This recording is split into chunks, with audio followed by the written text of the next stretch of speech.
Got the bacon, garlic, onion, all sauteing in a pan. About to add these potatoes. Potatoes are in.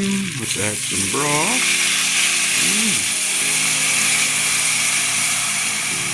I added a diced jalapeno for a little kick. Now we'll add our cream. Just a lot of cream. Give that a little stir.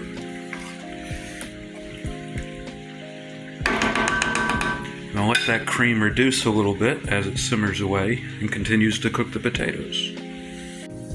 The shrimp they had on sale were extra large, so I'm going to cut these down a little bit after I peel them and before I throw them into the pot with everything else.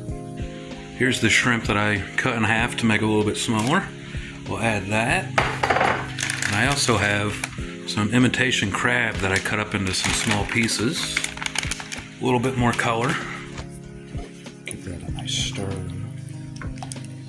And she'll be ready as soon as the shrimp is cooked. And here we are about 10 minutes later.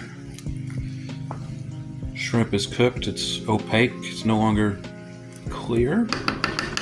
I like the thickness of it. If I wanted it thicker, I could smash some of the potatoes in there or even just add some mashed potatoes. Look at that, the bacon and the potatoes and the shrimp.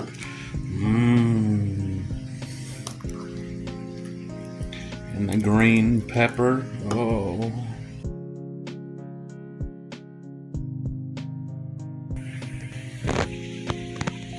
Traditionally, you would serve this with some oyster crackers, but I don't have any, so I'm just using some regular crackers.